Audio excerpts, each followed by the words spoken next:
नमस्कार, DD news पर आप दो टूक देख रहे हैं। मैं हूं अशोक श्रीवास्तव। हंगामे के साथ शुरू हुआ संसद का मॉनसून सत्र हंगामे के बीच खत्म हो गया संसद का मॉनसून सत्र।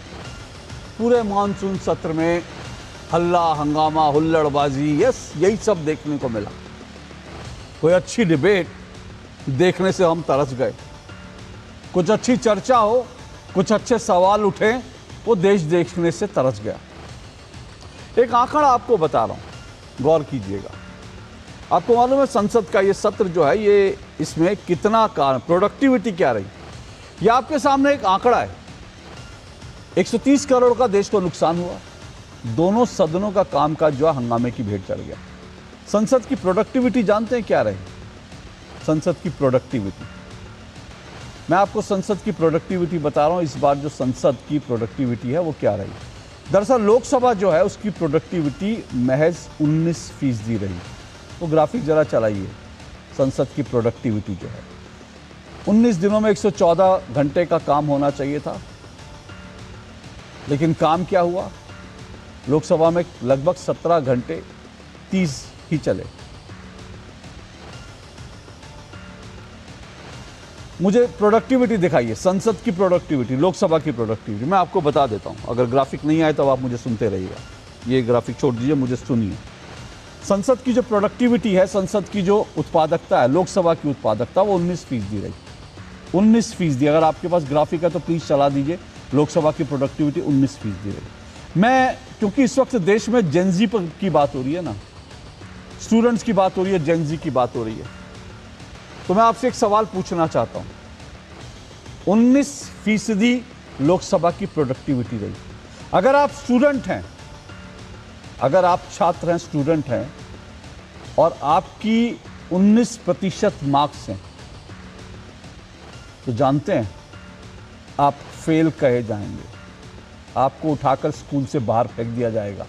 19% अगर आपकी मार्क्स हैं तो आपको उठाकर बाहर फेंक दिया जाएगा। 19% आप फेल हैं। और अगर आप कामकाजी हैं, अगर आप कामकाजी हैं और 19% आपकी ऑफिस में हाजिरी है, अटेंडेंस है, तो आपको अगले दिन नौकरी से निकाल दिया जाएगा। घर बैठो आपको निकाल दिया जाएगा। लेकिन जानते हैं, सांसद लोग हैं, प्रिविलेज है, 19% काम करेंगे लेकिन पैसा तो पूरा मिलेगा, भत्ते पूरे मिलेंगे। लोकसभा में, राज्यसभा में मकर द्वार पर नौटंकी करने के देश पैसे दे रहा है। हम लोग सांसदों को नौटंकी करने के पैसे दे रहे हैं। लोकसभा राज्यसभा में चर्चा के पैसे नहीं दे रहे। लोकसभा राज्यसभा में कुछ प्रोडक्टिविटी हो उसके पैसे नहीं दे रहे। इन सांसदों को नौटंकी करने के, ड्रामा करने के पैसे देश दे रहे हैं अपनी जेब से। हमारे टैक्स की कमाई है, जिससे ये बड़ी बड़ी गाड़ियों में बैठ करके पहुंचते हैं, उसके बाद ड्रामा करते हैं मकर द्वार पर, उसके बाद एसी कमरों में चले जाते हैं। आपके और हमारे टैक्स के पैसे हैं। 19% पर एक स्टूडेंट को 19% अटेंडेंस पर स्कूल से निकाल दिया जाता है। 19% आपके मार्क्स हो तो आपको क्लास में फेल कर दिया जाता है 19% पर।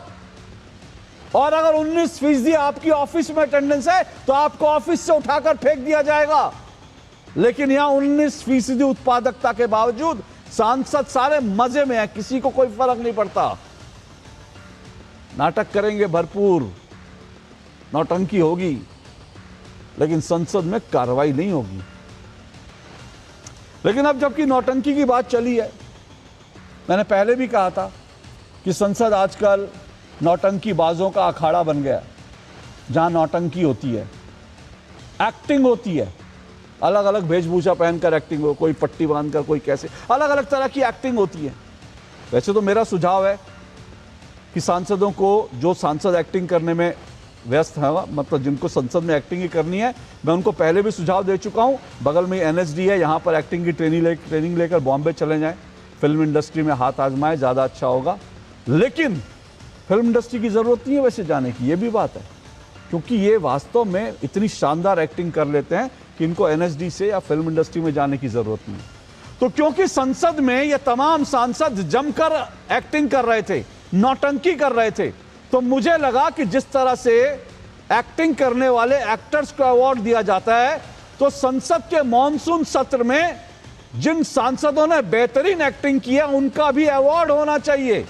एक अवार्ड फंक्शन होना चाहिए जिसमें सांसदों को बेहतरीन एक्टिंग के लिए अवार्ड मिले। और आज हम आपको यह बता रहे हैं और हम चाहेंगे कि आप वोट करें। हम आपको यह बता रहे हैं कि संसद में सबसे अच्छी नौटंकी, सबसे बेहतरीन एक्टिंग किसने की, उसका हम अवार्ड आज घोषित कर रहे हैं और इस अवार्ड के लिए आप वोट करेंगे। आप वोट करेंगे। चलिए मैं आपको बताता हूं संसद में बेहतरीन एक्टिंग का सर्वश्रेष्ठ एक्टर संसद के मॉनसून सत्र का कौन रहा। पहले सुनिए सर्वश्रेष्ठ एक्टिंग के नॉमिनी कौन है। ये हैं आपके नॉमिनी, संसद में सर्वश्रेष्ठ एक्टिंग के नॉमिनी। जरा दिखाइए कौन नॉमिनी है।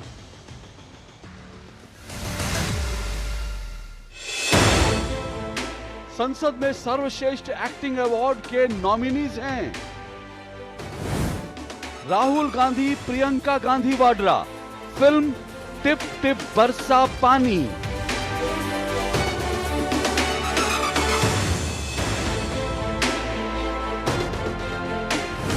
पप्पू यादव, फिल्म शैतान बना साधु।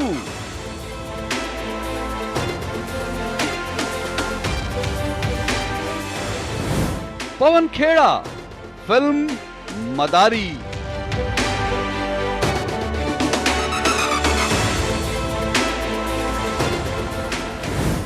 पप्पू यादव, फिल्म फर्जी घायल।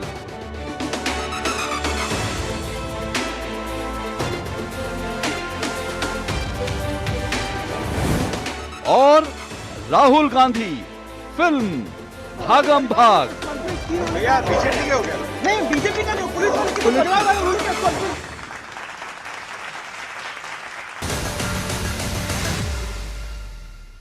और संसद में सर्वश्रेष्ठ एक्टिंग का अवार्ड जाता है। नहीं, मैं नहीं बताऊंगा अवार्ड किसको जाता है, इसका फैसला आप करेंगे। आज मैं ये पूरी क्लिप अपने सोशल मीडिया पे डालूंगा और इसमें से सर्वश्रेष्ठ एक्टर कौन था, संसद में सर्वश्रेष्ठ एक्टिंग किसकी रही, इसका फैसला आप करेंगे आपकी वोटिंग से। और इसका ऐलान होगा कल 2 टूक में, कल रात को 2 टूक में संसद में जो हमने आज ये दिखाई कि सर्वश्रेष्ठ एक्टिंग किसने की, इसका फैसला आप करेंगे और कल 2 टूक में हम बताएंगे सर्वश्रेष्ठ एक्टर कौन रहा। अच्छा, ये सब एक्टिंग क्यों हो रही थी, ये नौटंकी क्यों हो रही थी? कहा यह जा रहा था कि भाई ये स्टूडेंट्स के मुद्दे पर हम स्टूडेंट्स के मुद्दे पर बड़े उद्वेलित थे। हम जंतर मंतर पर जो हुआ, जो पेपर लीक हो रहा है, उस मुद्दे पर उद्वेलित थे। स्टूडेंट्स पर जो लाठीचार्ज हुआ उस पर हम उद्वेलित थे, क्योंकि पिछले 20 तारीख के बाद से 2 टूक में हम लगातार ये चर्चा कर रहे हैं। पर सवाल आज जो आपके सामने मैं उठाने जा रहा हूं वो सवाल इंपॉर्टेंट, और जानते हैं सवाल क्या है? सवाल यह है कि देश में दूसरे भी बच्चे हैं। अब संसद से लेकर सड़क तक ड्रामा हो रहा है, उसी पर आज का मेरा विषय है और आज उसी विषय पर हम चर्चा करेंगे। मेरा आज का विषय आपके सामने आ रहा है जिस पर हम आज डिस्कशन करेंगे, चर्चा करेंगे, और मेरा आज का विषय क्या है? कहीं चुप्पी कहीं हंगामा, संसद से सड़क तक ड्रामा। अब यह सवाल मैं क्यों उठा रहा हूं? मैं इसलिए कह रहा हूं क्योंकि आप कह रहे हैं कि छात्रों के मुद्दे पर आप उद्वेलित थे, इसलिए आपने संसद नहीं चलने दी। अगर आप वास्तव में छात्रों के मुद्दे पर, स्टूडेंट्स जेनजी के मुद्दे पर हैं, तो भाई झारखंड के बच्चे भी आपके ही बच्चे हैं, इस देश के बच्चे हैं। हिमाचल के बच्चे भी आपके बच्चे हैं। केरल के मिट्टी खाने वाले, घास खाने वाले बच्चे भी आपके बच्चे हैं। कर्नाटक में वो जो घोटाला हुआ उससे जो पीड़ित बच्चे हैं वो भी बच्चे आपके हैं। तो इसीलिए मैं कह रहा हूं ये सेलेक्टिव आउटरेज, ये सेलेक्टिव ड्रामा मत कीजिए। अगर स्टूडेंट्स पे चर्चा करनी है, संसद का विशेष सत्र बुलाइए, शिक्षा पे विशेष चर्चा कीजिए, खूब जो है स्टूडेंट्स की बातें कीजिए, जेनजी की बातें कीजिए, लेकिन कहीं चुप्पी कहीं हंगामा, संसद से सड़क तक ड्रामा, ये नहीं चलेगा। और इसीलिए मैं आज इन सब मुद्दों को उठाऊंगा। ये ड्रामा क्या था, और अगर आप वास्तव में चिंतित है स्टूडेंट्स के लिए तो इन बच्चों को भी देखिए, इनकी दर्द भी सुनिए जरा। ये देख लो, यहाँ हमारा है, यहाँ पैर में देख लीजिए, पैर में इतना गंदा भी पैर में छात्रों की आंखों में जलन हो रही है।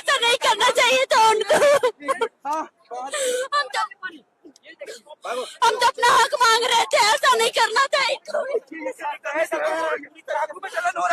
हाँ, आंखों में बहुत जलन हो रहा है और हम लोग तो अपना केवल हक मांगने आए थे, क्या गुनाह किए हैं। इतना गंदे तरीके से प्राइवेट पार्ट पे मार रही है, मेरे प्राइवेट पार्ट पे मारा गया है। हम रात भर सो नहीं पाए हैं, इतना ज्यादा दर्द हो रहा था, रात भर सिकाई कर करके यहाँ पे भी मारा गया, देख लीजिए फूला हुआ अभी भी फूला हुआ है। इधर भी रेडनेस हो गया था बट वो हट चुका है, बट ये फूला हुआ है अभी भी। हम रात भर सिकाई करने के बाद भी ये नहीं हटा है अभी तक, इतना जोरों से मारा गया। और लाठी कौन सा था, ये कोई प्लास्टिक का लाठी नहीं था, वो बांस वाला ही लाठी था, जिसे बहुत जोर से लग रहा था, उससे मारा गया हम लोग। सुना आपने भाई, दिल्ली में एक पुलिसकर्मी ने जो है बहुत गलत किया, एक बच्ची के, एक लड़की के प्राइवेट पार्ट पर डंडा मारा, उसको हटा दिया गया। और 20 तारीख के बाद से लेकर आज तक मेरी डिबेट में सब लोग उस बच्ची की बात कर रहे हैं, बहुत अच्छी बात है, लेकिन ये बच्ची भी तो देश की बच्ची है। इसके बारे में इसको इंसाफ दिलाने के लिए कौन मांग करेगा? ये सवाल आज उठाएंगे, सब सवाल उठाएंगे। 5-4 मेहमान मेरे साथ आज जुड़ रहे हैं, आइए परिचय करवा देता हूँ। शिवम त्यागी जी मेरे साथ जुड़ चुके हैं, बीजेपी के प्रवक्ता हैं शिवम त्यागी जी। मेरे साथ राहुल सिंह काजला जुड़े हैं, राहुल सिंह काजला कांग्रेस के नेता हैं राहुल सिंह काजला। पवन शर्मा मेरे साथ जुड़े हैं, आम आदमी पार्टी के प्रवक्ता हैं। और स्टूडियो में मेरे साथ अनुराग वर्मा जुड़े हैं, वरिष्ठ पत्रकार हैं। शुक्रिया, स्वागत आपका। मैं शुरुआत कर रहा हूं शिवम त्यागी जी, राहुल सिंह काजला जी, 1.5 मिनट आपके लिए, आपके साथ अपनी बात कहें और उसके बाद हम आगे बढ़ेंगे। राहुल सिंह काजला, मेरा सीधा सवाल ये है कि 600 बच्चों पर झारखंड में, रांची में 600 बच्चों पर एफआईआर दर्ज हो चुकी है, 600 बच्चों पर। और अभी मैंने आपको सुनाया वो बच्ची जो कह रही थी कि मेरे प्राइवेट पार्ट पर जो है डंडा मारा पुलिस ने। क्या लगता है, इस्तीफा किसी का मांगना चाहिए, जिम्मेदारी तय करनी चाहिए, लाठीचार्ज का आदेश किसके दस्तखत से हुआ ये सब तय करना चाहिए, कि फ़ोन पे बात करना पड़े आपसे? इससे ज़्यादा कोई ज़रूरत नहीं है। बोलिए, आपके 1.5 मिनट। नहीं अशोक श्रीवास्तव जी, मैं बिल्कुल आपकी बात से सहमति रखता हूं कि जिम्मेदारी तय करी जानी चाहिए। अगर कहीं पर भी अनरीजनेबल फोर्स का जो है उपयोग किया गया है, बच्चों के खिलाफ अगर किसी प्रकार की बर्बरता करी गई है, तो जिम्मेदारी तय की जानी चाहिए। मतलब इसमें कोई, मुझे नहीं लगता कि हम चारों पांचों लोग जो यहाँ बैठे हुए हैं उसमें डिफरेंस ऑफ ओपिनियन होगा। पर सिर्फ ये कह देना एक सिलेक्टिव तरीके से, आपने जैसे कहा कि सिलेक्टिव आउटरीच क्यों है और हम 1 या 2 व्यक्तियों को चुन करके क्यों उनके ऊपर सवाल उठा रहे हैं, तो ये हमारी जिम्मेदारी बनती है कि जितने भी स्टेक होल्डर्स हैं हम अब सबसे सवाल पूछें। आपने जो शुरुआत में पहले 10 मिनट बात रखी, जो एक फिल्म के नॉमिनीज आपने रखे, मुझे लगता है कि 2 और नॉमिनीज इसमें होने चाहिए थे। गुमशुदा फिल्म के लिए अमित शाह जी को नॉमिनी बनाना चाहिए और लापरवाह फिल्म के लिए नरेंद्र मोदी जी को नॉमिनी बनाना चाहिए। बिल्कुल इस चीज की भी हमारी एक जरूरत और जिम्मेदारी है। झारखंड जो है, वहां के बच्चे, मैं आपकी बात से पूरी तरीके से सहमति रखता हूं कि वो हमारे उतने ही उनके प्रति हमारी उतनी जिम्मेदारी बनती है जितनी देश के किसी और हिस्से के बच्चों के प्रति। पर ये सिस्टम जो है, एजुकेशन सिस्टम, इसको सड़ाया गलाया किसने है, इस पर भी सवाल उठना चाहिए। देश के प्रधानमंत्री क्यों नहीं आकर के कहते कि सिस्टम की हम ओवरहॉल जो है उसको करेंगे, पूरे सिस्टम को हम बदलने का काम करेंगे? क्यों वो भागते रहे लगातार 20 दिन तक? 1952 के बाद कितनी बार ऐसा हुआ है कि संसद का पूरा सत्र चल गया और देश के गृह मंत्री और प्रधानमंत्री एक बार भी संसद में आकर के नहीं बोले? जिम्मेदारी तो उनकी भी बनती थी ना, देश के गार्जियन वो है ना, बच्चों को कहते हैं कि राहुल सिंह काजला, राहुल सिंह काजला, आपके 1.5 मिनट पूरे हुए। शिवम त्यागी जी जवाब देंगे, लेकिन मैंने जानते हैं, मैं वो लापता वाला सोच रहा था मैं कि उसको भी नॉमिनी बनाऊं, लेकिन हुआ क्या, मैंने अचानक राहुल गांधी जी का वो बयान सुन लिया जिसमें उन्होंने, राहुल गांधी जी ने कहा था कि मेरे सामने रोज गृह मंत्री 30-30 गाड़ियों में आते थे। तो मुझे लगा जो आदमी 30-30 गाड़ियों में आता था, सबके सामने आता था, वो लापता कैसे हो सकता है? तो इसीलिए मुझे उसको ड्रॉप करना पड़ा। तो पहले एक बार राहुल गांधी जी डिसाइड कर ले वो लापता थे या 30-30 गाड़ियों में आ रहे थे। बहरहाल आपने जो मुद्दे उठाए, शिवम त्यागी रिस्पॉन्ड करिए। कार्रवाई होनी चाहिए, अकाउंटेबिलिटी फिक्स होनी चाहिए। इस पैनल में कोई भी ऐसा आदमी है नहीं जो इस बात को सही कहेगा। बच्ची के प्राइवेट पार्ट पे डंडे लगे, उस पर टीयर गैस के गोले चले, क्या इन सब बातों के लिए आप तब भी ये ऐसी ही बातें कर रहे थे जब जंतर मंतर पर ये सब चल रहा था? तब तो स्टेफे से नीचे और इससे नीचे और हिटलर और ये और न जाने क्या क्या भाषण थे। अब जिम्मेदारी फिक्स होनी चाहिए, ये होना चाहिए, वो होना चाहिए। क्या होता है भाई? जो लाइन उसके लिए बोली थी वही लाइन इसके लिए बोल दो। इस्तीफा होना चाहिए, बात खत्म हो गई। सरकार में भी बैठे हो और जिम्मेदारी फिक्स होनी चाहिए, ये भी किससे बोल रहे हो? खुद से बोल रहे हो, राहुल गांधी से बोल रहे हो, हेमंत सोरेन से बोल रहे हो, या अपनी पार्टी से बोल रहे हो? भाई सीधा बोलो कि वहां पर इस्तीफा होना चाहिए। जब देश में जिम्मेदारी तय हो रही है तो जिम्मेदारी करिए, ये कोई कहानियां बनाने की जरूरत नहीं है। और दूसरी एक और चीज बात, 11 तारीख से पहले भी कई बार संसदीय कार्य मंत्री किरेन रिजिजू ने लोगों को कहा, राहुल जी को कहा और तमाम लोगों को कहा कि इस पर आइए चर्चा करते हैं, लेकिन जब वो नहीं माने उसके बाद उन्होंने 11 तारीख को आधिकारिक तौर पर स्पीकर महोदय को पत्र देकर कहा कि आइए इस पर चर्चा करते हैं। अगर आप बच्चों के लिए, टीयर गैस के लिए, लगी चोटों के लिए, किसी भी चीज के लिए थोड़ा सा भी सीरियस होते या बच्चों के लिए सीरियस होते तो मुझे लगता है कि इस देश की संसद में 24 घंटे का वक्त और कम से कम 12 घंटे 13 घंटे का वक्त बहुत था सवाल पूछने का और जवाब देने का। लेकिन सच्चाई ये है, ना आपको सवाल में इंटरेस्ट था, ना जवाब में इंटरेस्ट था, ड्रामा करना था और माहौल बनाना था। जो आप न चाहा वो आप करना चाहते थे और उसी पर आप स्टक करते रहे। ओके देखिए राहुल सिंह काजला, एक मेरे पास राहुल गांधी जी का ट्वीट है 31 जुलाई 2026 का, और ये इंपॉर्टेंट है। देखिए आपने भी कहा, राहुल गांधी ने भी कहा जिम्मेदारी तय होनी चाहिए, जिम्मेदारी, लेकिन एग्जैक्ट बात वही है, जिम्मेदारी तय होनी चाहिए। अरे आप ही की सरकार है, आप लोग जिम्मेदारी तय कीजिए ना। राहुल गांधी आज एक ट्वीट करें कि जिस किसी ने भी इस बच्ची के प्राइवेट पार्ट पे डरना वाला, उसकी तहकीकात होनी चाहिए। जिसने आदेश दिया लाठीचार्ज का, उसको तुरंत उसको हटाना चाहिए और शिक्षा मंत्री का, झारखंड के शिक्षा मंत्री का इस्तीफा होना चाहिए। देखिए 600 एफआईआर हुई हैं, 600 कम नहीं होती, 600 एफआईआर सोचिए। दिल्ली में भी मुझे नहीं लगता इतनी एफआईआर हुई थी। ये मेरे पास राहुल गांधी जी का 31 जुलाई का ट्वीट है जिसमें वो लिखते हैं, PM Modi and Amit Shah, you cannot threaten Gen Z into silence. First you broke their bones, now you are filing FIR and taking down their accounts. You are India's past, be careful about how you treat India's future. तो झारखंड के बच्चे भी भारत के future हैं। राहुल गांधी जी ने एक tweet किया हो जिसमें वो लिखें कि आप जो है इनके खिलाफ एफआईआर जो कर रहे हैं हेमंत सोरेन, ये आप जो हैं इंडिया के भविष्य के साथ इस तरह से खिलवाड़ नहीं कर सकते। आपने कल्पना किया ये जो 600 बच्चे अपने अधिकार के लिए लड़ रहे हैं, जो पेपर लीक होने से, नौकरियां बिकने से परेशान थे और गरीब घरों के अपनी जमीनें बेचकर आए थे, प्रदर्शन में शामिल हुए, वो कर रहे थे, उनके ऊपर एफआईआर हो जाएगी। जानते हैं इसका मतलब क्या होगा? इसका मतलब यह होगा कि वो किसी जगह नौकरी नहीं कर सकते, कहीं उनको किसी विदेश जाना हो पढ़ने के लिए, वो पढ़ने नहीं जा सकते। 600 लोगों, राहुल गांधी जी को कम से कम ये तो कहना चाहिए तुरंत ही एफआईआर वापस लीजिए और जिसने भी प्राइवेट पार्ट पर बच्चियों के डंडे मारे उनको जो है तुरंत जो है उसको चिन्हित करके बर्खास्त कीजिए। बोलिए अशोक जी, मैं पूरे तरीके से आपकी बात से सहमत हूं, लेकिन ट्वीट करने की जरूरत नहीं थी क्योंकि राहुल गांधी जी ने इस चीज के ऊपर ट्वीट से बढ़कर के पूरी एक प्रेस कॉन्फ्रेंस करी जिसमें उन्होंने अनइक्विवोकली ये कहा कि हम स्टूडेंट्स के, चाहे वो जहां के भी स्टूडेंट्स हों, चाहे वो झारखंड के स्टूडेंट्स हों, केरला के स्टूडेंट्स हों, कर्नाटका के स्टूडेंट्स हों, दिल्ली के स्टूडेंट्स हों, हम सभी स्टूडेंट्स के साथ में हैं। शिवम जी ने जो बात कही मैं उसका भी जवाब देता हूं।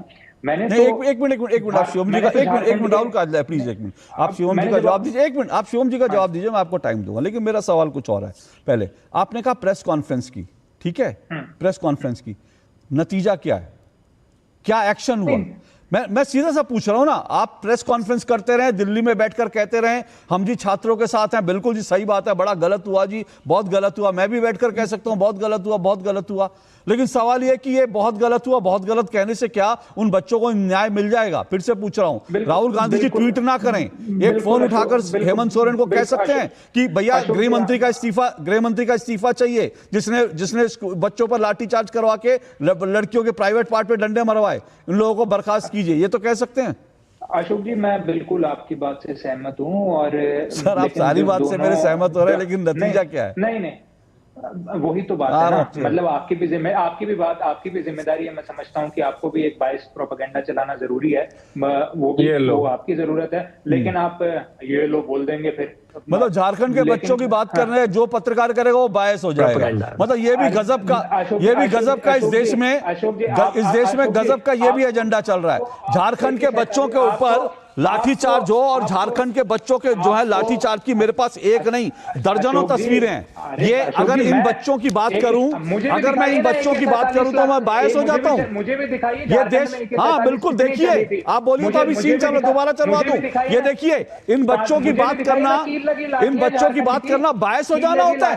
कील लगी लाठियां मुझे भी दिखाइए ना। कील की लाठियां? अरे सुनाइए भाई, एक मिनट रुकिए। राहुल सिंह काजला, एक मिनट, सिर्फ राहुल सिंह काजला को स्क्रीन में रखिए और जरा उस बच्ची को चलाइए, जो उस बच्ची को चलाइए। राहुल सिंह काजला सुनिए राहुल सिंह काजला सुनिए, उसके बाद जवाब दीजिएगा इस बच्ची को। मैं हट जाता हूं बीच से, ना एक मिनट, उस बच्ची को चलाइए। वो लोग नहीं देख रहा है कि राहुल सिंह काजला सुनो, लेडी फिर से चलाइए, शुरू से चलाइए। राहुल सिंह काजला सुनो और इस बच्ची को जवाब देना। राहुल सिंह काजला, अरे भाई इतना दौड़ा के मारा जा रहा था, बदतमीजी गाली गलौज किया जा रहा था हम लोग के साथ। मतलब वो लोग नहीं देख रहा है कि लड़की है, ठीक है, लेडी पुलिस को बुला लेना, जेंट्स पुलिस ही हम लोग को गाली दे रही है, मार रही, दौड़ा के मार रही, पकड़ के मार रही है, इतना गंदे तरीके से प्राइवेट पार्ट पे मार रही है। मेरे प्राइवेट पार्ट पे मारा गया है, हम रात भर सो नहीं पाए हैं, इतना ज्यादा दर्द हो रहा था, रात भर सिकाई कर करके यहाँ पे भी मारा गया, देख लीजिए अभी भी फूला हुआ है, इधर भी रेडनेस हो गया था बट वो हट चुका है, बट ये फूला हुआ है अभी भी।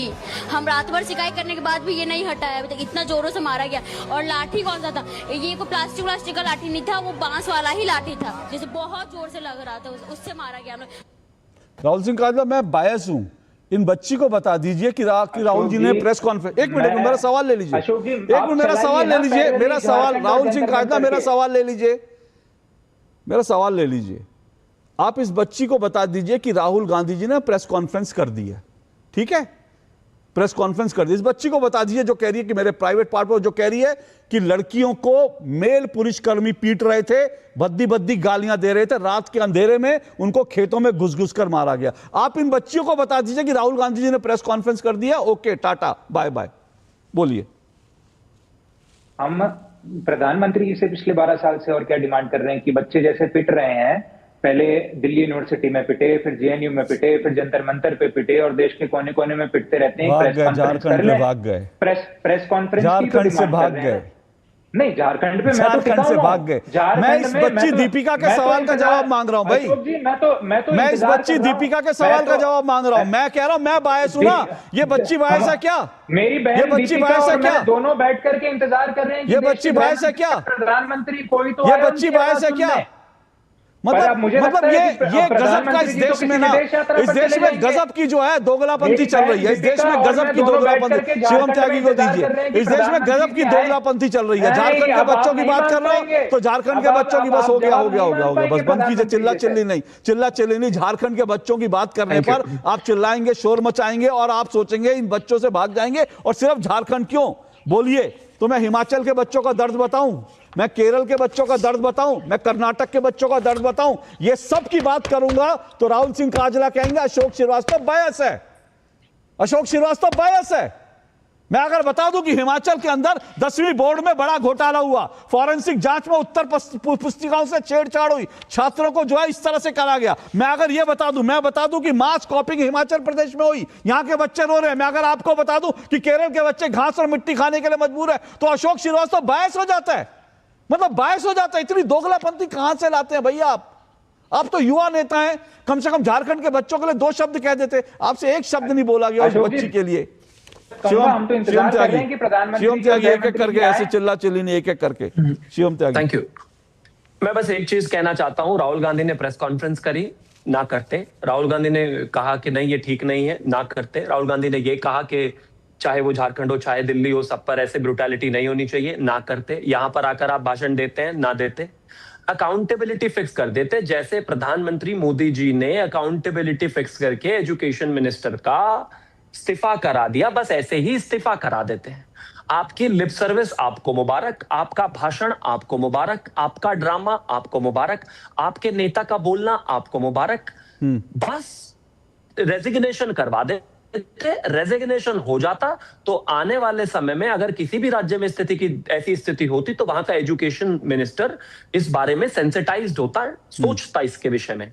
लेकिन आपके अपने राज्य में हुआ तो 600 लोगों पर एफआईआर कर दी, महिलाओं के प्राइवेट पार्ट पे मारा, उनके सर फोड़ दिए, उनको घेर कर मारा, पुलिस वालों ने मारा, और अब आकर भाषण भी दे रहे हैं कि राहुल जी ने तो बोल दिया, बयान दे दिया। नहीं चाहिए लिप सर्विस भाई, नहीं चाहिए बयान। लेकिन शिवम त्यागी जी मेरा आपसे एक सवाल है, भाई वो लिप सर्विस तो कर रहे हैं, दिल्ली में हुआ, आपके नेताओं ने तो लिप सर्विस भी नहीं की ना।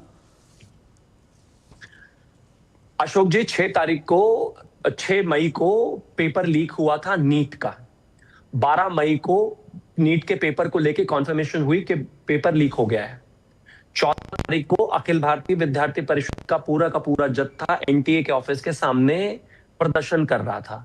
लिप सर्विस में हम वैसे भी विश्वास नहीं रखते, लिप सर्विस करनी क्यों है? अगर अकाउंटेबिलिटी फिक्स करने की बात है तो अकाउंटेबिलिटी फिक्स कर दो। आपने कहा कि भाई उन बच्चों का कंपनसेशन होना चाहिए, मान लिया।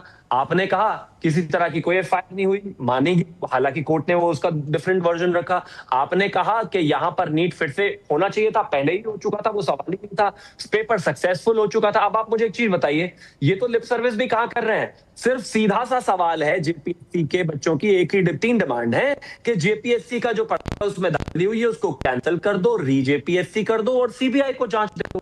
ये तीनों चीजें तो हम सीजेपी के प्रदर्शन से पहले कर चुके थे। प्रदर्शन हुआ ही इस्तीफे के लिए था। तो 3 चीजें भी नहीं कर रहे जो हम पहले कर चुके थे और यहां पर आकर भाषण दे रहे हैं कि हमने कह दिया मतलब, अरे जेपीएससी कैंसिल कर रहे हैं, कितनी बड़ी बात है, ये तो हमने तुरंत ही कर दिया था और उसके बाद रीनीट भी करा दिया था और उसके बाद जांच भी करा दी थी, 9 लोगों को गिरफ्तार कर दिया था। आप तो इतना भी नहीं कर पा रहे, वो तो बच्चे इस्तीफा भी नहीं मांग रहे, लेकिन बावजूद उसके अहंकार देखिए कि 600 एफआईआर ठोक दी, बच्चों पर मारा पीटा, अलग से महिलाओं को उनके प्राइवेट पार्ट्स पर अलग से मारा और अब भाषण भी दे रहे हैं कि हमने भाषण दे दिया, जवाब दे दिया। नहीं चाहिए जवाब भाई, इस्तीफा दे दो, जो वो मांग रहे हैं वो दे दो, बस इतना सा बात है। ओके, चलिए मैं एक ब्रेक ले रहा हूँ, ब्रेक के बाद मैं आऊँगा, पवन शर्मा आपके पास आऊँगा, अनुराग वर्मा, पवन शर्मा आपके पास आऊँगा। सवाल यही है कि मैं कह रहा हूँ कि भाई आप अगर बच्चों और जेनजी के पक्ष में हैं, स्टूडेंट्स के पक्ष में हैं, तो सबके लिए भाई आपकी सरकारें कहीं हो सकती हैं, लेकिन आप सबके लिए, आप सबको न्याय देने की बात कीजिए ना, बहुत अच्छा लगेगा। उसमें कोई छोटा नहीं हो जाता। अगर आपके स्टेट में भी कुछ गड़बड़ हो रही है, आप उस पर एक्शन लीजिए तो उसमें कोई हर्ज नहीं है, अच्छा लगेगा लोगों को। आपको लगेगा कि मैं सवाल पूछ रहा हूं, मैं बायस हूं, लेकिन आप तो बायस मत होइए भाई, आप सबके लिए एक साथ एक जैसे वो ही कि आप तो देश की पॉलिटिकल पार्टीज हैं। एक छोटे से ब्रेक के बाद आ रहा हूं।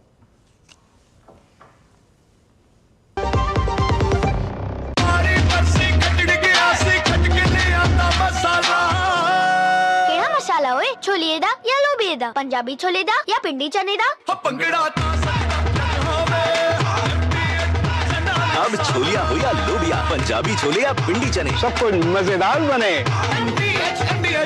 बेमौसम बारिश, आंधी और तूफान की चिंता भूल जाओ, फसल बीमा कराओ, सुरक्षा कवच पाओ, प्राकृतिक आपदा हो या कोई दुर्घटना, उसकी चिंता से भी मुक्ति पाओ। पीएम फसल बीमा योजना से करीब 2 लाख करोड़ रुपए क्लेम के रूप में किसानों को मिले हैं। मेरा 20 एकड़ जमीन है और गेहूं धान का खेती करता हूँ। नुकसान भी हुआ है ना, बोला बारिश हो गया था तो एक साल भी नुकसान हुआ है। पानी असिंचित के कारण, पानी का भी अभाव के कारण भी नुकसान हुआ है। डीबीटी के माध्यम से 1,44,767 रुपया हमको मिला है। तुम अपना बीमा का राशि जमा करते जाओ, जैसा मुझे को लाभ हुआ है वैसे आपको भी होगा। खरीफ फसल बीमा के लिए शीघ्र पंजीकरण कराएं। बैंक शाखा, बीमा कंपनी, कृषि ऋण समिति, जन सेवा केंद्र से संपर्क करें। फसल बीमा से संबंधित जानकारी के लिए हेल्पलाइन नंबर 14447 पर कॉल करें। फसल बीमा कराओ, सुरक्षा कवच पाओ। 10 लाख की लॉटरी मुझे, वाओ! फर्जी ऑफर्स से सावधान। आरबीआई कहता है जानकार बनिए, सतर्क रहिए। काम रुकना नहीं चाहिए, पर खुजली रुकनी चाहिए। इसलिए सपर डॉक्टर स्किन लोशन, काम चालू खुजली बंद। 128 सालों से दांत का आखिरी इलाज। जब धरती चीर कर निकलता है लोहे का पत्थर और मिलता है मोंगिया के जोश से, फिर तपता है, पिघलता है और बनता है फौलाद। अब होता है सरिया सारी खूबियों के साथ। मोंगिया स्टील, मजबूत देश का मजबूत सरिया। पढ़ता है, खेलता है, झूलता उछलता है, दौड़ता कभी कभी दौड़ कराता है, आगे आगे बढ़ता है इंडिया, अमूल दूध पीता है इंडिया। पता है, लोग अक्सर मुझसे पूछते हैं कॉल सेंटर का स्टेडी जॉब क्यों छोड़ा। I wanted more out of life, बस मैंने अपना स्टार्टअप शुरू किया। जानना चाहोगे कैसे? Then start up your own business as an LIC agent. यहाँ सब कुछ है, great products, zero investment, leading organization and unlimited opportunities. तो क्या आप तैयार हैं? LIC एजेंट बनो, अब बड़ा सोचो। हमारी वेबसाइट पर जाएं या अपनी नजदीकी LIC शाखा से संपर्क करें। गोल्डी छोले मसाले, जहाँ जाएं रिश्ते बनाएं। गोल्डी लाए हैं फ्रेश लॉक टेक्नोलॉजी, जो रखे मसालों को हर समय फ्रेश। दो टुक आप देख रहे हैं और दो टुक में चर्चा जो चल रही है वो ये कि कहीं चुप्पी कहीं हंगामा और संसद से लेकर सड़क तक ड्रामा। और ड्रामा संसद में हमने इस बार खूब देखा, बड़े अलग अलग तरह के गेटअप में लोग आए थे, अलग अलग तरह की एक्टिंग कर रहे थे। मैंने आपको शुरू में एक क्लिप बताई और अच्छी बात यह है कि मैंने अभी वो क्लिप डाली नहीं है, लेकिन लोगों ने वोट करना शुरू कर दिया है। किसी ने मुझे भेजा प्रियंका गांधी और राहुल गांधी जो टिप टिप बरसा पाली, सबसे अच्छी एक्टिंग उनकी थी। तो एक बार जरा देख लीजिए संसद में सर्वश्रेष्ठ एक्टिंग अवार्ड क्या है। राहुल गांधी, प्रियंका गांधी, वाड्रा जो हमने नॉमिनी है। नॉमिनी कौन है? Rahul Gandhi, Priyanka Gandhi, Vadra. Film tip tip बरसा पानी, सर्वश्रेष्ठ एक्टिंग के अवार्ड का हम आपको बता रहे हैं। संसद में सर्वश्रेष्ठ एक्टिंग अवार्ड और नॉमिनी और दूसरे कौन है? नॉमिनी है पप्पू यादव, फिल्म साधु शैतान बना साधु। संसद में सर्वश्रेष्ठ एक्टिंग का 2 टूक विशेष अवार्ड दे रहा है और उसके लिए आप लोग वोटिंग कर सकते हैं। जल्दी ये वोटिंग लाइन खोल दी जाएगी। पवन खेड़ा, फिल्म मदारी। पवन खेड़ा सर्वश्रेष्ठ एक्टिंग के अवार्ड के लिए पवन खेड़ा भी नॉमिनेट हैं और वो हैं फिल्म मदारी के लिए। और सर्वश्रेष्ठ एक्टिंग का अवार्ड के लिए पप्पू यादव 2 फिल्मों के लिए नॉमिनेट हुए हैं। उनकी दूसरी फिल्म है फर्जी घायल, जिसके लिए पप्पू यादव को हम नॉमिनेट कर रहे हैं स्पेशल रूप से। पप्पू यादव ने बहुत शानदार एक्टिंग की, इसलिए उनकी 2 फिल्में नॉमिनेट हुई हैं। लेकिन 2 फिल्में राहुल गांधी की भी नॉमिनेट हुई हैं। राहुल गांधी की फिल्म भागम भाग। संसद में सर्वश्रेष्ठ एक्टिंग अवार्ड के लिए राहुल गांधी नॉमिनेशन में नंबर 1 पर चल रहे हैं। और ये हमने आपको बताया संसद में सर्वश्रेष्ठ एक्टिंग अवार्ड। और इसके बाद, शो के बाद, इसकी पूरी क्लिप आपके पास होगी, आप इसमें वोट कर सकते हैं। और कल 2 टुक में हम खुलासा करेंगे सर्वश्रेष्ठ एक्टिंग का अवार्ड किसको मिला। अनुराग, आप वैसे अगर आपको वोट देने के लिए कहा जाए तो कौन आपके हिसाब से सर्वश्रेष्ठ एक्टिंग का अवार्ड अशोक जी, किसको जाना इसमें चाहिए? तो अनडिस्प्यूटेड जो है वो विनर राहुल गांधी जी हैं फॉर टिप टिप बरसा पानी। अच्छा, क्योंकि जिस मुझे याद, मतलब आपने उसको मेरे जो मैंने कभी सोचा वो हुआ है कि जिस समय ये अवार्ड, जब इन लोग ने ये क्लिप जो है अपने सारे सोशल मीडिया अकाउंट से पुश करी थी और साथ में ये कैप्शन लिखे गए थे कि दोनों लोगों को देश की इतनी चिंता है, समाज की इतनी चिंता है कि पानी में भी परवाह नहीं है और वो चर्चा कर रहे हैं देश की। और सबसे कमाल की चीज़ है कि संसद सत्र शुरू होने के मेरे ख्याल से कुछ घंटे पहले ही वो देश में आए थे और आज सत्र खत्म हुआ है और कुछ घंटे बाद वो विदेश घूमने चले जाएंगे। अगर वो थोड़ा सा देश की चिंता वो बारिश के पहले और बारिश के बाद भी कर लें तो जो है ज़्यादा अच्छा लगेगा। तो जो मेरा जो वोट है वो टिप टिप बरसा पानी के लिए, और मुझे लगता है जनता भी इसी को वोट करेगी। चलिए, वो वैसे वो रील बहुत जबरदस्त थी। इसमें एक्टिंग कमाल की थी, कमाल की एक्टिंग, क्योंकि एक्टिंग इसमें कमाल की इसलिए थी क्योंकि जब राहुल जी और प्रियंका जी संसद की सीढ़ियों से उतर रहे थे तो उनके आसपास जो उनके सिक्योरिटी में उनका जो असिस्टेंट, उनका सहायक लोग थे, उनमें से कम 7-8 लोग थे जिनके पास छतरी थी। लेकिन एक्टिंग उनकी इतनी जबरदस्त थी कि वो जैसी नीचे आए उन्होंने सब छतरी वालों का नहीं आप पीछे हटाया। और उसके बाद वो दोनों खड़े हुए बारिश में भीगते हुए, क्योंकि प्रियंका जी तो उसी में आ रही थी, छतरी में आ रही थी। उसके बाद दोनों बारिश में भीगते हुए और छाते वालों को साइड में खड़ा किया गया और फिर एक क्लोज शॉट लिया गया जिसमें राहुल जी और प्रियंका जी दोनों खड़े और बारिश हो रही है। तो वो एक्टिंग वास्तव में, इसमें कोई दो राय नहीं, बहुत जबरदस्त एक्टिंग थी। इसलिए आपका वोट, चलिए मैं देखता हूं राहुल जी। अशोक जी, मुझे लगता है कि अभी तक राहुल जी ने अपने जो एडवाइजरी में वामपंथी विचारधारा के लोगों को ही रखा था, लेकिन अब लगता है बॉम्बे से वो कोई फिल्म डायरेक्टर भी ले आए हैं। उसमें मैं आपकी बात से सहमत नहीं हूं क्योंकि उनके एडवाइजरी बोर्ड में योगेंद्र यादव हैं और योगेंद्र यादव मुझे लगता है इस वक्त देश के सर्वश्रेष्ठ कलाकार किसी फिल्म में काम करेंगे तो फिल्म फेयर और ऑस्कर अवार्ड भी मिल सकता है। वो एक दिन सलीम मियां बनते हैं, अगले दिन जो किसान बन जाते हैं, फिर दूसरे दिन छात्र बन जाते हैं। इतनी जल्दी रंग बदलते हैं उनकी एक्टिंग के, इतने रंग हमने देखे हैं पिछले 1-1.5 साल में। अगर वो ऑस्कर में जाएंगे तो योगेंद्र यादव ऑस्कर अवार्ड के हकदार हैं। यानी बॉम्बे से नहीं है, दिल्ली से ही है। चलिए पवन जी, मैं आपके पास आ रहा हूं सीधा। पवन शर्मा जी, भाई एक बात बताइए, भाई राहुल जी जंतर मंतर नहीं गए क्योंकि उनको लग रहा था कि जंतर मंतर में जितने स्टूडेंट बैठे हैं, वो जो लोग बैठे हैं वो सब आम आदमी पार्टी की बी टीम है, इसलिए वो जंतर मंतर नहीं गए। उनका अपना विरोध का तरीका था, वो उनकी इच्छा है। लेकिन आप लोग तो इंडी गठबंधन का हिस्सा नहीं है, आप लोग इंडिया अलायंस का हिस्सा नहीं है, आप साफ कह चुके हैं। झारखंड में आपकी सरकार नहीं है। झारखंड में क्या दिक्कत है? 600 स्टूडेंट्स के खिलाफ FIR हुई। मैंने अभी दिखाया वहां पे बच्चियों का क्या हाल किया गया।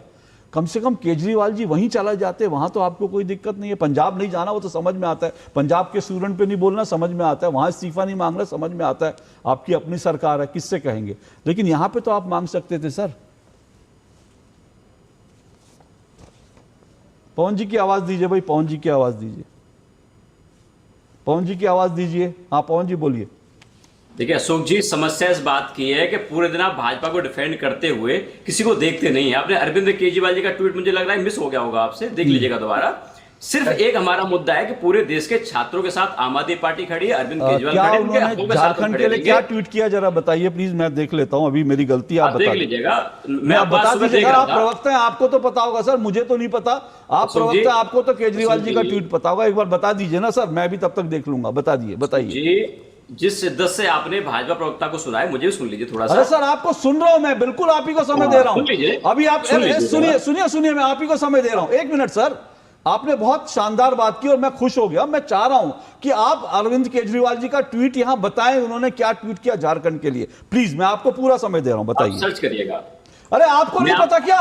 सुन तो लीजिए। अरे मुझे नहीं पता, मैंने नहीं देखा, आपको पता है। बात तो सुन लीजिए। अरे पवन शर्मा जी, नहीं, आपको मैं 3 मिनट दूंगा बिना रोक टोक के। अभी आपने कहा कि इन्होंने ट्वीट करा झारखंड के लिए, मुझे एक बार पढ़ के बता दीजिए देश को, भाई अच्छा लगेगा। बताइए, चलिए, मैं आपको उसके बाद भी टाइम दूंगा, चिंता मत कीजिए। आपका ये ट्वीट पढ़ने का टाइम आपके टाइम में नहीं गिनूंगा। बताइए। नहीं, मैं पढ़वा दूंगा सुख जी। मैं सुबह से आपका ट्विटर हैंडल देख रहा था। अरे सर, आप पढ़िए। अरे केजरीवाल की बात कर रहा हूं सर। अरे आप मुझे एक शब्द बोलने नहीं दे रहे, चल क्या? अरे भाई, अरे महाराज, एक मिनट महाराज, सुनिए प्लीज। मैंने नहीं कहा, मैंने सिर्फ आपसे पूछा। एक लाइन बोलने दे नहीं रहे। अरे भैया, आप एक मिनट सुनिए ना। आपने शुरुआत ही करी कि केजरीवाल जी ने ट्वीट करा झारखंड के लिए, आपने देखा नहीं। तो भाई आप बताइए प्लीज, मैं चाह रहा हूं देश को पता चले। अनुराग जी जरा आप भी देख लीजिए। आप अगर प्रवक्ता को नहीं पता कि नेताजी ने क्या ट्वीट किया, मुझे लगता है आप देखकर बता दीजिए कि भाई केजरीवाल जी ने क्या ट्वीट करा। क्योंकि पवन शर्मा जी केजरीवाल जी को शायद फॉलो नहीं करते हैं, तो उनको पता नहीं होगा कि केजरीवाल जी ने क्या ट्वीट करा। इस शिद्दत से आप भाजपा को डिफेंड करते हैं। अरे मैं केजरीवाल जी की बात कर रहा हूं, मैं केजरीवाल जी को डिफेंड करना चाहता हूं। पवन शर्मा जी, मैं केजरीवाल जी को डिफेंड करना चाहता हूं कि केजरीवाल जी झारखंड के बच्चों के लिए बोले हैं। आप मुझे मौका नहीं दे रहे। अरे केजरीवाल जी का ट्वीट पढ़ के बता दीजिए ना, बताइए क्या ट्वीट किया। आपने मुझे एक सेंटेंस पूरा बोलने नहीं दिया। अरे भाई साहब, मैं आपको 3 सेंटेंस 4 सेंटेंस बोलने दूंगा, 5 बोलने दूंगा। आपने शुरुआत, हाँ पढ़ के बताइए, पढ़ के प्लीज पढ़ के बताइए। अरे सर, मैं स्क्रीन इतनी नहीं दिख रही, पढ़ के बता दीजिए। आपको आप ही का टाइम में दे रहा हूं, आपके नेता का ट्वीट पढ़ने के लिए कह रहा हूं, पढ़ के बता दीजिए प्लीज। मैं अपनी बात रख दूं? नहीं, पहले आप ट्वीट पढ़, नहीं, पहले आप ट्वीट पढ़ के बताइए, फिर आप बताएंगे मुझे क्या बोलना है सुख जी। मुझे अरे आप ट्वीट तो पढ़ के बताएंगे, ट्वीट तो पढ़ के बताएंगे। सब लोग आपको देख रहे हैं। अरे मुझे सब लोग देख रहे हैं, मुझे मालूम है, मुझे सब लोग देख रहे हैं। डीडी न्यूज पे 2 बहुत शिद्दत से लोग देखते हैं, मुझे मालूम है। मैं आपसे जानना चाह रहा हूं सर, आपको अच्छा सुनिए, मैं एक चीज मुझे ऐसी लग रही है। मुझे लगता है कि भाई केजरीवाल जी के, मनीष सिसोदिया जी शिक्षा मंत्री का तो मुझे पता था उनकी डिग्री वगैरह क्या है, लेकिन आप तो सर पढ़े लिखे हैं सर, आप तो पढ़ सकते हैं ट्वीट।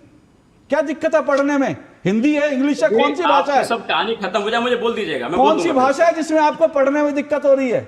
अनुराग, उनका ट्वीट मिला कोई झारखंड का? चलिए मैं अनुराग जी से पढ़ के बतवा देता हूं कि आपको शायद हिंदी नहीं पढ़नी आ रही होगी। उसके बाद मैं आपके पास आऊंगा, मैं आपके नेता का ट्वीट पढ़वा रहा हूं। पवन जी, आपके नेता का ट्वीट पढ़वा रहा हूं। बोलिए। शिद्दत से आप भाजपा को अरे शिद्दत से छोड़िए, मैं आपको बता रहा हूं, मैं आपको बता रहा हूं।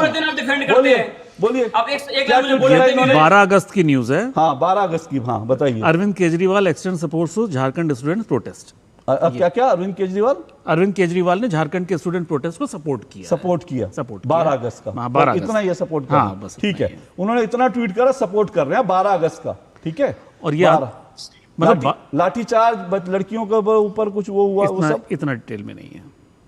चलिए पवन जी बोलिए तब तक मैं हो गया, मैं बोलूं? नहीं, मेरा तो अभी भी नहीं हुआ। मैं अभी भी केजरीवाल जी का, मैं अभी भी चाहता हूं कि आप केजरीवाल जी का पूरा ट्वीट पढ़ दें। Violence against students simply unacceptable, ये भी उन्होंने ऐड किया है। झारखंड लिखा है, हाँ झारखंड में है, लेकिन बहुत छोटा सा ट्वीट है, बहुत ज्यादा उसमें डिटेल नहीं है। और डेट 12 तारीख की है, और प्रोटेस्ट बहुत पुराना है, बहुत दिनों से चल रहा है, लेकिन ये पहला ट्वीट है। ठीक है, पहला और आखिरी। आप नहीं पढ़ पाए, मैंने आपके नेता का ट्वीट पढ़वा दिया है, पहला और आखिरी ट्वीट। आपको पढ़ने में शायद दिक्कत हो रही होगी, लेकिन हम लोगों ने पढ़ दिया, ठीक है। आप पता नहीं क्यों सारी डिबेट आपकी सब लोग देख रहे हैं और आप एक्सपोज हो रहे हैं। सर मेरे लोग बहुत लोग देख रहे हैं। पवन शर्मा जी सुनिए, पवन शर्मा जी सुनिए, अगर एक्सपोज, पवन शर्मा जी सुनिए, पवन शर्मा जी सुनिए, एक्सपोज छोड़ दीजिए आप। पवन शर्मा जी एक्सपोज आप जैसे लोग बहुत सारे मैंने एक्सपोज किए हैं, आप मुझे क्या एक्सपोज करेंगे? अरे जो आदमी भ्रष्टाचार से लड़ने के बात करके लालू यादव की गोदी में बैठ गया, उससे बड़ा एक्सपोज कौन करेगा? उससे बड़ा कौन एक्सपोज करेगा? अशोक जी, आप भाजपा भ्रष्टाचार के से दलाली लड़ने मत की करिए, बात कम से करके कम बात बैठ तो गए आप कीजिए। लालू यादव की गोदी में, उसके बाद गाड़ी ना लेकर बैठ गए आप शिद्दत से आप भाजपा शीश को महल डिफेंड में। करते हैं, आप भाजपा के दलाल मुझे लगते हैं expose अशोक करेंगे? जी। अरे आप लोग तो खुद ही नंगे हो चुके हैं, आप अपनी विषय बोलिए, नहीं तो मैं अभी और एक्सपोज करना शुरू कर दूंगा। आप सरकारी पैसे लेकर दलाली कर रहे हो सरकारी भाजपा की। पैसे लेकर दलाली ऐसा आप लग रहा करते हो, इसकी आवाज रुकिए अरे दलाल आप की, हमारे इस दलाल की टैक्स के आवाज पैसे रुकिए, एक पर मिनट स्क्रीन पर रखिए। अप्रॉब्लमेटिक इस दलाल की अशोक आवाज जी, रुकिए। एक मिनट, ये आवाज बंद कीजिए। दलाली मैं बताता हूँ दलाली क्या होती है, मैं बताऊं दलाल पवन शर्मा, मैं तुम्हें बताऊं दलाली क्या होती है। दलाली वो होती है जो शीश महल बना करके लोगों शराब, दलाली होती है शराब के ठेकों में, शराब के ठेकों में दलाली होती है। पवन शर्मा, दलाली क्या होती है पता है? इस आदमी की आवाज बंद रखिए जब तक ये माफी नहीं मांगता, और नहीं तो भागना है तो भाग जाए यहां से, तुरंत भाग जाओ यहां से, निकलो। पवन शर्मा और इनकी पार्टी को माफी मांगनी चाहिए। पत्रकारों को दलाल बोल रहे हैं, बकवास कर रहा है। क्या माफी मांगेंगे? ये बकवास कर रहे हैं, क्या माफी मांगेंगे पवन शर्मा? मतलब इतना बड़ा झूठ भारतीय लोकतंत्र में, इतना झूठा पार्टी और झूठी राजनीति किसी ने नहीं करी होगी जो इस पार्टी ने करी है। देखिए बेकार की बातें, जो लोग ये टीवी पे बैठ के दलाल बोल रहे हैं पत्रकारों को। से लड़ने की बात करके लालू यादव की गोदी में बैठते हैं, जो लोग ये कह के गाड़ी नहीं लूंगा, बंगला नहीं लूंगा, 30-30 गाड़ियों की फ्लीट में जाते हैं और उसके बाद शीश महल जनता के पैसे से बनवाते हैं, जिसमें एक एक पर्दा जो है वो 3-3 लाख का लगवाते हैं, टॉयलेट जो है, टॉयलेट सीट जो है वो सोने की लगवाते हैं, वो दूसरों को दलाल बताते हैं। ये इनकी स्थिति है। छोड़िए अब इनको, जब तक ये माफी नहीं मांगे इनको आवाज नहीं देना। मतलब अब किस कैटेगरी में उनके पास 30 गाड़ियां हैं उसका जवाब दे दें, तब दलाल दूसरों को बोले। यहां पे एक मजाक बन गया है कि अगर पत्रकार सही सवाल कर दे तो उसे दलाल बोल दो। शिवम त्यागी भाई, अरविंद केजरीवाल जी ने ट्वीट कर दिया, उन्होंने प्रेस कॉन्फ्रेंस कर दी, भाई ठीक तो है, वो इससे ज्यादा क्या कर सकते हैं। अरविंद केजरीवाल ने ट्वीट तो कर दिया, मैं देख रहा हूं उन्होंने ट्वीट कर दिया कि हम सपोर्ट करते हैं। मत करो सपोर्ट, उनका दोस्त है अरविंद केजरीवाल, तिहाड़ रिटर्न है, हेमंत सोरेन भी जेल रिटर्न है, दोनों जेल रिटर्न की दोस्ती तो करीबी है ही है, काफी जगह पर एक साथ दिखाई दिए हैं, काफी मंचों पर एक साथ दिखाई दिए हैं। अपने दोस्त को फोन करके बोलते कि भैया जो राजभाषा विभाग चला रहे हैं उनका जब इस्तीफा ले लो एक बार, क्योंकि मैंने यहाँ पर एक मुहिम छेड़ी थी जिसके बाद केंद्र सरकार पहले से ही उस चीज को एक्टिव करके सारी चीजों का निवारण किया, अब तुम्हें भी बख्शेंगे नहीं, आपको भी इस तरह की चीजें करनी चाहिए। एक्सटेंड सपोर्ट करके ट्वीट लिख देने से क्या हो, इस ट्वीट से क्या जो झारखंड के जेपीएससी के और जेएसएससी के बच्चे हैं उनके जख्मों पर मरहम लग गया, या इस ट्वीट से उनकी 600 एफआईआर वापस हो गई, या इस ट्वीट से अरविंद केजरीवाल के जो हड्डियां वहां बच्चियों की टूटी हैं उनका दर्द कम हो गया। क्या करना है ट्वीट का, बिल्कुल मत करिए ट्वीट। और क्या जंतर मंतर पर भी सिर्फ ट्वीट ही कर रहे थे? उनका जो पार्षद, उनकी जो महिला पार्षद है, उनके मकोका में जो पति थे वो तो यहाँ पर एक मॉब को लीड कर रहे थे, यहाँ पर तमाम सारे नेता उनके यहीं थे, पूरी की पूरी मीडिया टीम उनकी वहीं पर बैठकर पीछे मैनेज कर रही थी। तो यहाँ पर इनको इस्तीफा चाहिए था, यहाँ पर इनको तमाम बातें चाहिए थी, यहाँ पर इनके जो सारे नेता हैं वो बैरिकेडिंग फांद कर जो माहौल बना रहे थे। हम तो कह ही नहीं रहे आपसे कि वहां मत जाइए, आपके बस की नहीं अपने दोस्तों के खिलाफ बोलना, अपने जेल रिटर्न लोगों के खिलाफ बोलना, लेकिन कम से कम उनके साथ इस्तीफा ना मांगते तो बस स्टूडेंट्स के साथ चले तो जाते, खड़े हो जाते, उनके दर्द में उनका दर्द तो बांट देते। आपके बस की नहीं है ये सब करना, हम नहीं मानते कि आप उनके खिलाफ बोल पाएंगे। ओके अनुराग, देखिए मैंने पहले भी कहा था, ये दिक्कत पता है क्या है? दिक्कत यह है कि ये अरविंद केजरीवाल जी ने ये ट्वीट करा था, और जो ट्वीट जो है इनको हटा दीजिए भाई, समय आइए, ये नाटक वाटक मेरे साथ मत कीजिए, पहले माफी मांग लीजिए उसके बाद बोलने दूंगा। पवन शर्मा पहले माफी मांग लो, लिखित में कर दो, आई एम सॉरी मैंने आपके लिए ये बेहुदा शब्द इस्तेमाल किया, उसके बाद बोलने दूंगा, नहीं तो आप जा सकते हैं। Thank you so much. देखिए क्या है, ये अरविंद केजरीवाल जी का ट्वीट है जिसमें इन्होंने कहा था, मैंने पहले भी बताया था कि अगर किसी बच्चे को लीगल या मेडिकल हेल्प की जरूरत है तो इस नंबर पर मैसेज कर दें। तो मुझे लगता है कि क्या दिक्कत है, अरविंद केजरीवाल के पास इतनी बड़ी लीगल टीम है, इतनी बड़ी मेडिकल टीम है, आप वो लीगल और मेडिकल टीम भेज दीजिए वहां पे, क्या समस्या है? आप ये कहिए कि भाई 600 बच्चों के जो एफआईआर हुई है वो एफआईआर को हम लीगल सपोर्ट करेंगे, लेकिन दिक्कत ये है झारखंड के बच्चे अभी वो उनके मन में कुछ दुविधा है कि जहां पिछले दरवाजे से जाना होगा इंडी गठबंधन में चले जाएंगे, जहां हमको दिखाना होगा नहीं हम तो खिलाफ हैं, वहां पे खिलाफ दिखाएंगे। ये डबल स्टैंडर्ड है, दोगलापन है। बोलिए, उसके बाद मैं राहुल काजला के पास जाऊंगा। आम आदमी पार्टी के साथ सबसे बड़ी समस्या ये है कि उसे राजनीति करनी क्या है उसे यही नहीं समझ है, यही नहीं पता है कि उसे राइट चलना है लेफ्ट चलना है। लेकिन अशोक जी, उसमें साथ एक चीज और भी अच्छाई है कि जो राजनीति में अवसरवादिता की, अपॉर्चुनिस्ट बनने की जो एक्सट्रीम पॉइंट हो सकता है वो आम आदमी पार्टी ने, एक मिनट, वो उनसे पूछ लीजिए, वो माफी मांगे जो उन्होंने शब्द इस्तेमाल किया बेहुदा, उसके बाद मैं उनको सुनूंगा। जब तक माफी नहीं मांगेंगे ना मैं उनको बोलने दूंगा, उनको दिखाइए। लेकिन जब तक वो माफी नहीं मांगेंगे, अपने बेहुदा शब्द वापस नहीं लेंगे, तब तक मैं उनको दिखाइए, कोई समस्या नहीं। लेकिन वो जब तक बेहुदा हो तब तक उनको ऐसे ही रखिए, कोई दिक्कत नहीं, दिखाइए। बोलिए। जब तक जो है इनको मतलब जो अवसरवादिता की पराकाष्ठा है भारतीय राजनीति में, वो इन्होंने सिखाई है। सारी पार्टी जो अब हैं उनको इनसे शिक्षा लेनी चाहिए, इससे सबसे बाद में राजनीति में आए और सबसे ज्यादा इन्होंने जो कुटिलता सीखी है। और अशोक जी, इनके जितने प्रवक्ता एक लाइन से हैं, वो एंकर्स के साथ, पत्रकारों के साथ जो बदतमीजियां करना, बेहुदा शब्दों का इस्तेमाल करना, ये इनका पैटर्न है कि आपने जहां इनको क्रिटिसाइज किया, इनके शीश महल की बात करी, आपको दलाल मीडिया, आपको गोदी मीडिया, आपको बिकाऊ मीडिया सब बना देंगे, लेकिन अपने शीश महल की बात नहीं करेंगे। अपनी वो बात नहीं करेंगे कि कांग्रेस को हरा के जब इन्होंने जो है दिल्ली की जनता को कहा था कि कांग्रेस के भ्रष्टाचार की वजह से हमें वोट दो, और उन्हीं से सपोर्ट लेके सरकार बना के बैठ गए थे, तो अब उस पे बात नहीं करेंगे। अगर वो सवाल पूछ लीजिए तो गोदी मीडिया हो जाएगा। नहीं, देखिए, मैं राहुल काजला आपके पास आ रहा हूँ, राहुल काजला और शिवम त्यागी, लेकिन उससे पहले मैं ये बता दूं, देखिए आज ही ये पंजाब में आज आम आदमी पार्टी क्यों मेरे साथ थी, इनको हटा दीजिए भाई, हटा दीजिए इनको, कहीं जब माफी मांगेंगे तब आना, इनको हटा दीजिए। इनकी पार्टी का चाहो तो सिंबल लगा दो, कोई दिक्कत नहीं है। ये आज मेरे पास पंजाब का मेरे पास ये दस्तावेज है। पंजाब में क्या हुआ, संगठित पेपर लीक के आरोप में पंजाब फार्मेसी ऑफिसर भर्ती प्रक्रिया पर रोक लगी। ये पंजाब की स्थिति है। मैं फिर से कह रहा हूँ, आप स्टूडेंट्स के साथ है, बहुत अच्छी बात है, पर दिल्ली के स्टूडेंट्स के साथ आप है, पंजाब के साथ नहीं है। यहाँ पर जो फार्मेसी की जो परीक्षा, जिसको ये कह रहे थे कोई घोटाला ही नहीं हुआ, उसको हाईकोर्ट ने रद्द कर दिया है। और जहाँ तक ये पत्रकारों की बात है, आम आदमी पार्टी जो है जब दिल्ली में आई थी तो सबसे पहले इसने अपने कुछ खास चुनिंदा पालतू पत्रकारों को पकड़ा और उन सबको कॉलेज की एक कमेटी में डाल दिया। वो पूरी लिस्ट आई थी और टिकट दे दिया मीडिया में कि हर अपने पालतू पत्रकार को एक कॉलेज की मैनेजमेंट टीम में डाल दिया था कि यहां पर एडमिशन कराओ, एडमिशन करा के पैसे लो, कोई समस्या नहीं, एडमिशन कराओ, अपने जेब भरो और हम भी तुम्हारे साथ खड़े हैं। तो जो शब्द इस्तेमाल किया था वो ये खुद ही है, ये खुद ही है। क्या क्या करते हैं, शराब के उसमें क्या दलाली की गई, मुझे बताने की जरूरत नहीं।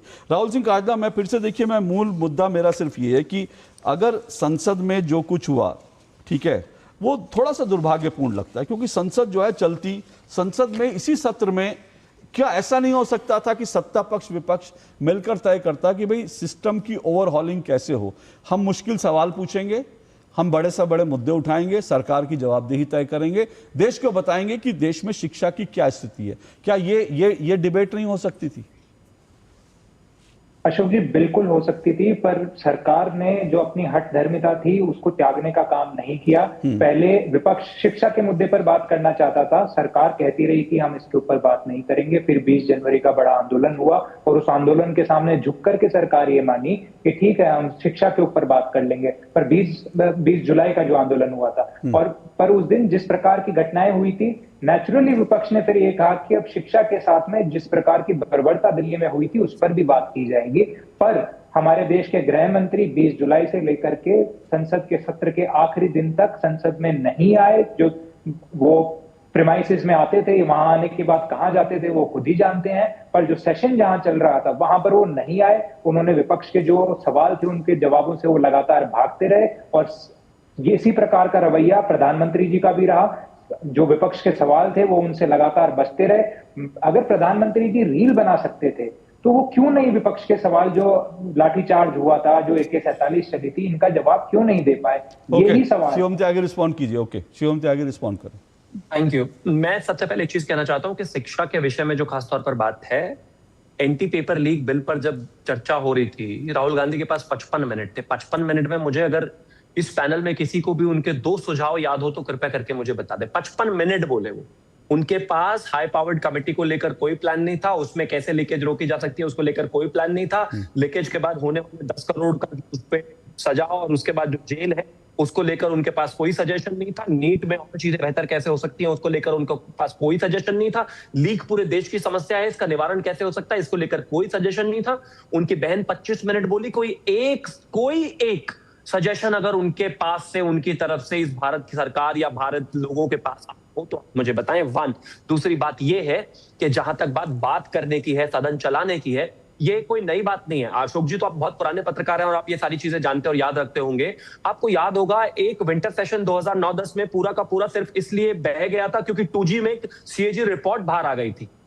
सरकार की तरफ से लगातार हंगामा किया गया, फिर विपक्ष ने जब उस चीज पर बड़ा इशू बनाया, बड़ा इशू बनाने के बाद विपक्ष ने कहा कि इस विषय को CAG विषय को जो है ज्वाइंट पार्लियामेंट्री कमेटी से जांच करा जाए। वो बनी नहीं, हंगामा चलता रहा, मनमोहन सिंह जी आए नहीं, पूरा का पूरा विंटर सेशन 23 दिन ऐसा का ऐसा ही चला गया। फिर वो अगली बार बजट सेशन में आए और आकर उन्होंने स्टेटमेंट किया, सिर्फ स्टेटमेंट। मेरे देश के गृह मंत्री ने कहा मैं यहां पर हूं, आइए बात करते हैं, चर्चा करते हैं। सेशन जरूर वॉश आउट हो गया लेकिन अभी भी हमारे पास 24 घंटे से ज्यादा हैं। आप कहोगे तो मैं क्वेश्चन आवर भी सस्पेंड कर दूंगा, करवा देंगे। स्पीकर महोदय को एक चिट्ठी दे दी जाएगी।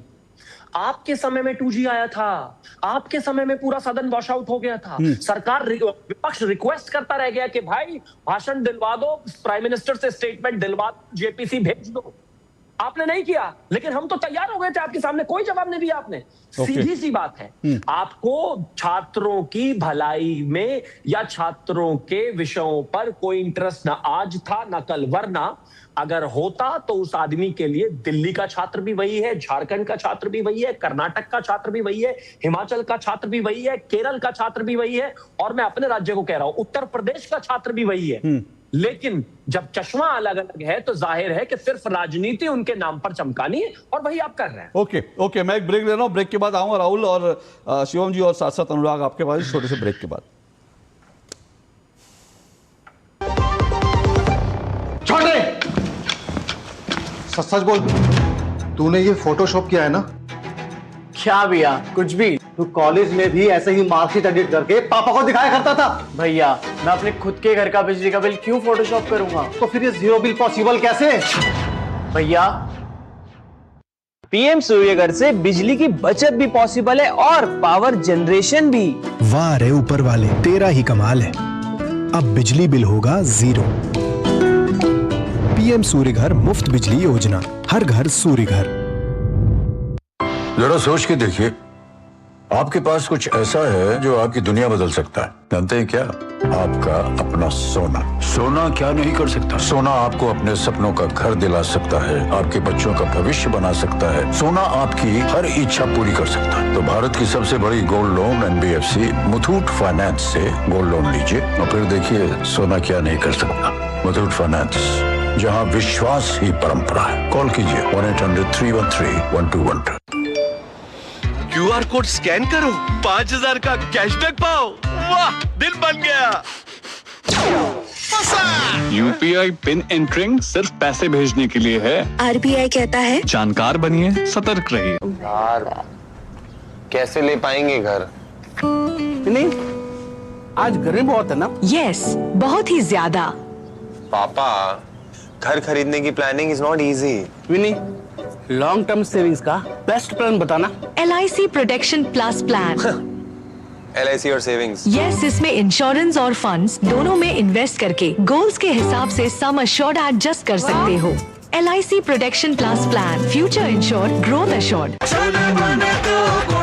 गोल्डी छोले मसाले, जहाँ जाए रिश्ते बनाए। गोल्डी लाए हैं फ्रेश लॉक टेक्नोलॉजी, जो रखे मसालों को हर समय फ्रेश।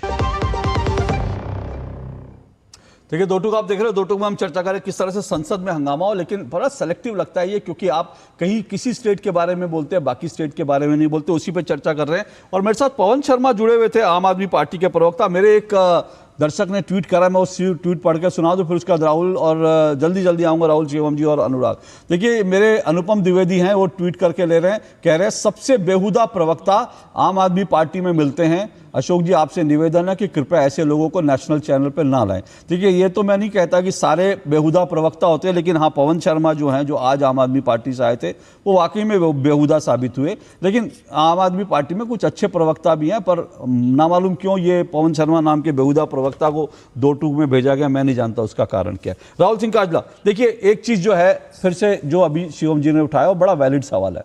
हमको अच्छी चर्चा अगर करनी है, अगर सिस्टम की ओवरहॉलिंग पे बात करनी है, ये बात सच है, कांग्रेस के किसी नेता ने भी जब डिबेट हुई जब उस पर, तो एक भी सुझाव अगर राहुल जी ने या प्रियंका जी ने दिया हो तो बताएं, एक भी सुझाव, क्योंकि उस दिन हमने भी डिबेट करी थी और हम ढूंढते रह गए कि कोई ऐसा सुझाव जिस सिस्टम ओवरहॉलिंग के लिए, स्टूडेंट्स की भलाई के लिए, जिसका फायदा हो सके। बोलिए, समय कम है, संक्षेप में जी। अशोक जी, एक जो पॉइंट, क्योंकि समय कम है, जैसा कि आपने कहा, राहुल जी ने जो बात कही थी कि स्टेट्स को स्टेट्स की तरह ट्रीट किया जाए, एक फेडरल स्ट्रक्चर की तरह ट्रीट किया जाए, स्टेट्स को खुद के एग्जाम कराने की अनुमति दी जाए, ये उन्होंने सजेस्ट किया था। अमंग्स मेनी अदर सजेशंस उन्होंने ये बात कही थी कि जितने भी इसके अंदर प्रोविजन रखे गए हैं वो सारे डेटरेंट हैं, वो प्रिवेंटिव नहीं है।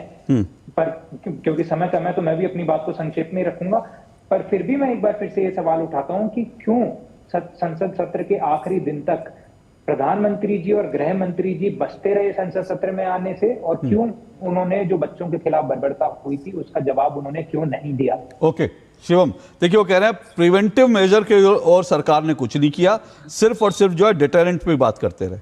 जी, अरे भाई, वो एंटी पेपर लीक बिल है, डेटरेंट ही होगा। प्रिवेंटिव के लिए हाई पावर्ड कमेटी बनाई थी, कितना दिमाग लगाना पड़ता है। एक मिनट, सुन लीजिए प्लीज राहुल प्लीज ऐसे नहीं, राहुल प्लीज अंतिम, राहुल प्लीज ऐसे नहीं, राहुल प्लीज ऐसे नहीं, बोलिए। प्रिवेंटिव के लिए हाई पावर्ड कमेटी बनी थी ताकि परीक्षाओं को डिजिटाइज किया जा सके, और उस जो हाई पावर्ड कमेटी थी उसके एक सदस्य के लिए तो प्रियंका गांधी के पास सजेशन था कि वो गोमूत्र एक्सपर्ट है। मत बुलवाइए ये बेकार की चीजें। आप हाई पावर्ड कमेटी पर कुछ नहीं बोल पाए, उस पर बोला जा सकता था कि वो कैसे डिजिटाइज करेंगे। ऑलरेडी इस डेट में बहुत सारे डिजिटाइज पेपर है, बहुत सारे एरर ऑफ जजमेंट होते हैं, लेकिन आपके पास कोई सजेशन नहीं था। मैं अंत में आकर एक चीज और कहना चाहता हूं, ये सब कुछ हटाते हुए सब्जेक्ट से अलग करके, अशोक जी, जिस तरीके से आज स्थितियां हुई हैं, राहुल गांधी ने उसके बाद भी जो प्रेस कॉन्फ्रेंस करी है, और एक महिला को लेकर जो एक देश की प्रधानमंत्री हैं उनको लेकर जो अभद्र टिप्पणी उन्होंने और इसके अलावा शीला दीक्षित जी के बेटे ने करी है, उन्होंने साबित किया है कि महिला चाहे किसी देश की प्रधानमंत्री बन जाए, लेकिन ये जो बच्चे जिनकी पहचान सिर्फ ये है कि ये दो खानदानों से आते हैं, वरना इनको कोई पूछे ना, ये इनकी सोच महिलाओं के प्रति बदल ही नहीं सकती। घिनौने लोग, घिनौनी सोच और घिनौनी आइडियोलॉजी। देखिए शिवम, जो आप कह रहे हैं वो राहुल गांधी जी की भाषा मुझे समझ में नहीं आ रहा, मैं टीवी पे भी कैसे बताऊं। राहुल गांधी जी ने आज जो रचनात्मक भाषा का इस्तेमाल किया, उसमें कहा किसने डाला, कहां से घुसा, मुझे नहीं पता। दादा कोडके की फिल्म में देख रहा हूं मैं, ऐसा लग रहा है दादा कोडके की फिल्म के ये होते थे। नरेंद्र मोदी रात को सोता नहीं, अमित शाह भाग गया, 20 दिन के लिए पार्लियामेंट हाउस में घुस नहीं पाया। ये सब जो है भाषा जो है मुझे लगता है बहुत बेहुदा भाषा है। विपक्ष के नेता को ये भाषा शोभा नहीं देती, और वो भी ऐसी मंच पे जिसमें कह रहे रचनात्मकता वाली है। अनुराग, बहुत जल्दी से आखिरी कमेंट। अशोक जी, मुझे ऐसा लगता है ना कि राहुल गांधी जी थोड़ा सा जो है ना, उनके साथ जो है समस्या क्या होगी, वो पार्लियामेंट आते हैं, जैसे हम लोग कॉलेज के टाइम में नहीं होते थे, कुछ ऐसे बच्चे होते थे जिनका क्लास से कोई मतलब नहीं होता था, वो सिर्फ इंजॉय करने के लिए आते थे, कुछ हंगामा शोर शराबा इधर उधर करके चले जाते थे। वो राहुल गांधी जी का अप्रोच है, और राहुल गांधी बहुत ही सेटल्ड वे में एक एक करके इंस्टीट्यूशंस को डैमेज करने का काम कर रहे हैं। कभी इलेक्शन कमीशन, कभी जो है आपका पार्लियामेंट को हो गया। अब पार्लियामेंट कोई कंस्ट्रक्टिव बात के लिए रही नहीं गया, वो तो राहुल गांधी जी की रील्स के लिए हो गया है। अब उनकी भी समस्या यह है कि उनको जब से बचपन से बताया गया, बेटा तुम तो देश के प्रधानमंत्री है ही हो, अब उनको इस उम्र में प्रधानमंत्री पद नहीं मिल पा रहा है, तो वो बेचैन हो रहे हैं, और बेचैनी में ये सब हरकतें हो रही हैं। दुर्भाग्य की बात यह है कि उन्होंने सारे जो कॉन्स्टिट्यूशनल बॉडी थी उन पर तो हमला किया ही, आज तो उन्होंने इटली की प्रधानमंत्री पर सीधा हमला किया। मतलब आप ऐसा कैसे कर सकते हैं एक महिला इटली की प्रधानमंत्री पर? और ऐसा लग रहा था कि ये जो गालीबाज थे ना जंतर मंतर के, ऐसा लग रहा था राहुल गांधी जी उनके लीडर बनना चाहते हैं कि देखो मैं तुमसे बड़ा हूं गालीबाज और तुम मुझको वोट दो। पता नहीं गालीबाजों के वोट लेकर आपको क्या मिलेगा, मैं नहीं जानता, लेकिन ये बड़ा शर्मनाक है। पर आज के लिए इतना ही, फिर चर्चा होगी। पर फिर से कह रहा हूं, देश के बच्चे चाहे झारखंड के हो, पंजाब के हो, कर्नाटक के हो, केरल के हो, सबके लिए बोलिए, सबके लिए आवाज उठाइए, सबके साथ खड़े रहिए। आज के लिए इतना ही।